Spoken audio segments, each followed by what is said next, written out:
नमस्कार। आप सुन रहे हैं द बॉलीवुड रेडियो और मैं हूं आपके साथ आकाश। दोस्तों, किस्सा रेखा का है और बात 70 के दशक की। एक बार नरगिस दत्त ने अपने एक इंटरव्यू में रेखा को लेकर कहा था, वो मर्दों को ऐसे देखती है, ऐसे संकेत देती है मानो वो बड़ी आसानी से उपलब्ध हो। ये बातें नरगिस दत्त ने एक इंटरव्यू में रेखा के लिए कही थी।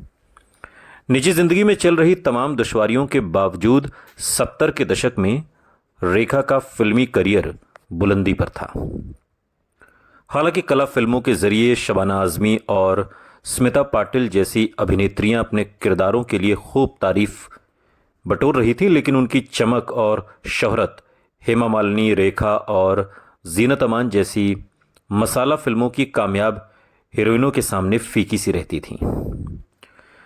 आदत के मुताबिक रेखा लगातार एक के बाद एक फिल्में साइन किए जा रही थीं, लेकिन इस बार इस लंबी लिस्ट में कुछ शानदार निर्देशकों की फिल्में भी थीं।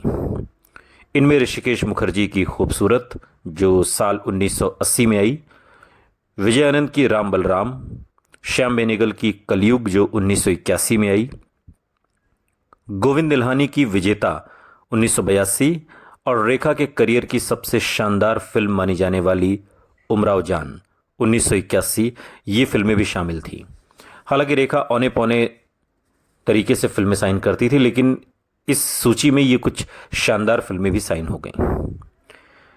उमराव जान, जिसका निर्देशन मुजफ्फर अली ने किया था, लीड एक्ट्रेस के तौर पर देखा जाए तो ये रेखा के करियर का स्वर्णिम दौर था, गोल्डन पीरियड जिसे कहा जाए।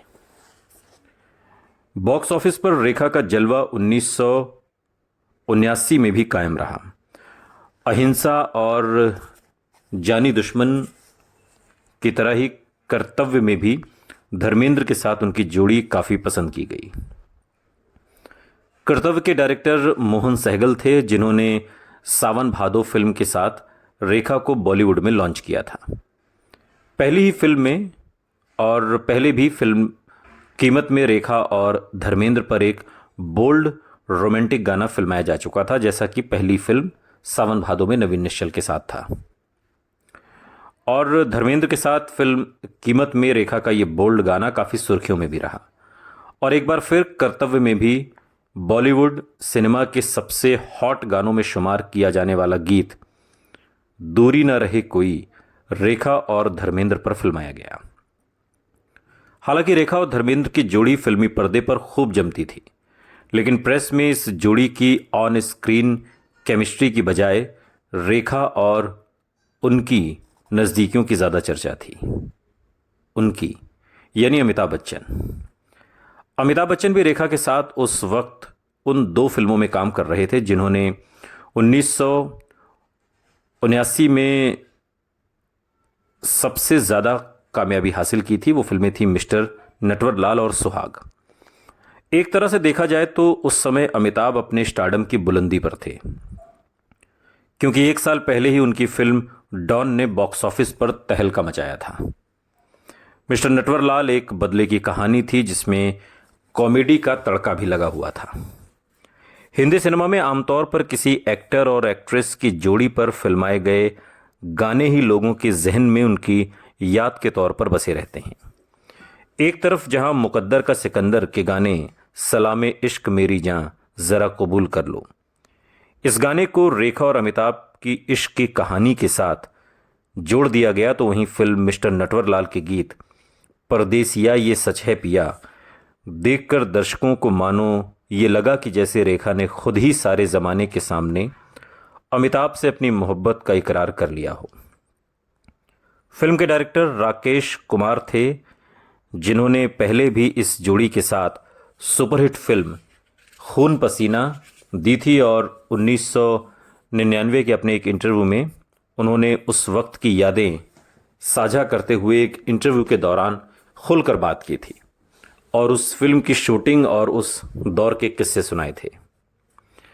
और उन्होंने कहा था कि हमारी पूरी यूनिट रेखा से तंग आ चुकी थी, खासतौर पर इसलिए क्योंकि दूसरी ओर अमिताभ थे, जो हमेशा रेखा के उलट वक्त के पाबंद हुआ करते थे। फिल्म के कुछ सीन कश्मीर की वादियों में बिल्कुल सूर्योदय के समय फिल्माए जाने थे।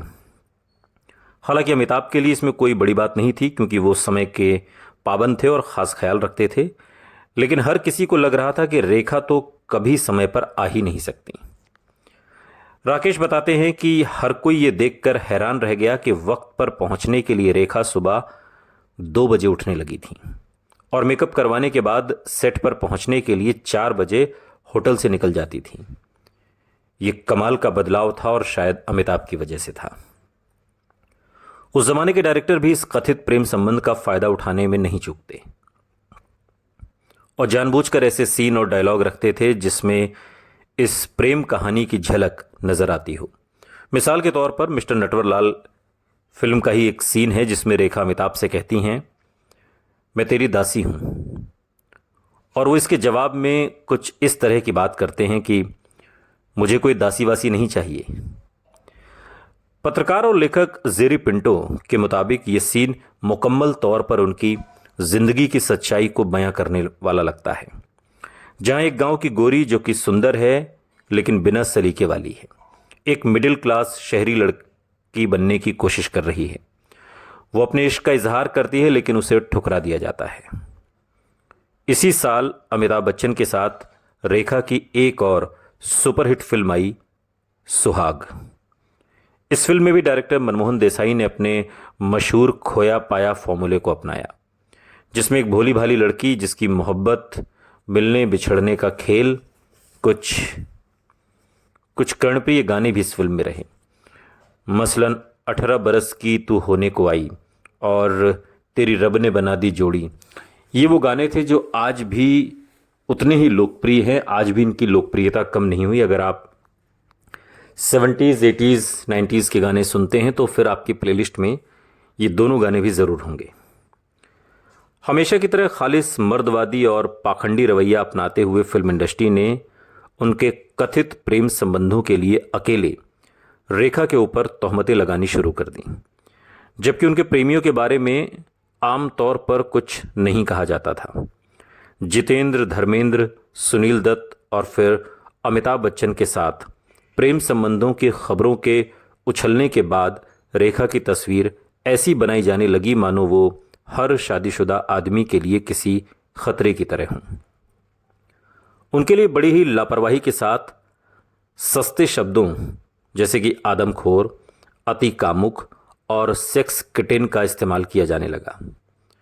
अपने करियर के बुलंदी पर पहुंचने के साथ ही रेखा को दूसरी अभिनेत्रियों के निजी हमलों का निशाना भी बनना पड़ा। उस दौर की नामी एक्ट्रेस नरगिस दत्त ने 1976 में रेखा के लिए कहा था, वो मर्दों को ऐसे संकेत देती है कि जैसे वो बड़ी आसानी से उपलब्ध हो सकती है। कुछ लोगों की नज़र में वो किसी चुड़ैल से कम नहीं थी। है नरगिस ने आगे कहा कि कई बार मुझे लगता है कि मैं उसे समझने लगी हूं। मुझे उसकी परेशानी समझ में आ गई है। मैंने कई बार अपनी ज़िंदगी में ऐसे बच्चों के साथ काम किया है जिन्हें मनोवैज्ञानिक परेशानियां होती हैं। वो खोई हुई सी है, उसे एक मजबूत आदमी की ज़रूरत है। ये बातें नरगिस दत्त ने कही थीं, सुनील दत्त की पत्नी, संजय दत्त की मां और अपने ज़माने की मशहूर एक्ट्रेस। डिंपल कपाड़िया ने भी कथित तौर पर रेखा को राजेश खन्ना से दूर रहने के लिए कहा था कि मेरे पति से तुम दूर रहना। रेखा की बात छेड़ते हुए जीनत अमान ने एक फिल्मी मैगजीन से एक अपने इंटरव्यू में कहा था, हमारे बीच अच्छी बननी चाहिए थी क्योंकि हम दोनों में ही कई बातें एक जैसी हैं, जैसे कि हम दोनों की ही जिंदगी में पिता की कमी रही, लेकिन उसको देखकर लगता है कि जैसे वो बेहद असुरक्षित महसूस करती है। उसके अंदर बेहद खालीपन नजर आता है। जहां तक उसे उसके लुक्स का सवाल है, गर्दन के ऊपर मेकअप लगाकर वो काफ़ी सुंदर दिखती है, लेकिन गर्दन के नीचे उसे खुद पर काफ़ी मेहनत करने की ज़रूरत है। अपने बेबाक बयानों के लिए मशहूर रहने वाली नामी लेखक खुशवंत सिंह ने फिल्म इंडस्ट्री के इस दोहरे रवैये और पाखंड पर निशाना साधते हुए एक बार एक आर्टिकल में लिखा था कि रेखा शायद उस मर्दवादी रवैये की शिकार है जिसमें हर वो औरत जो स्टाइलिश और बेबाक होती है और आसानी से आपको हासिल नहीं हो पाती, उसे आप निम्फ्रोमैनिएक यानी कि अति कामुक करार दे दिया जाता है। शायद ये उन्हें पाने की मर्द की लालसा की उपज होती है। मुझे रेखा और प्रतिमा बेदी जैसे लोग पसंद हैं। बस मुझे इस बात की फिक्र है कि वो बिना मतलब जानबूझकर प्रचार पाने के हथकंडे ना आजमाएं, वरना तो जितना ज़्यादा रेखा खुलकर बोलती हैं, मैं उतना ही उन्हें पसंद करने लगा हूं। खुशवंत सिंह की बात सही थी।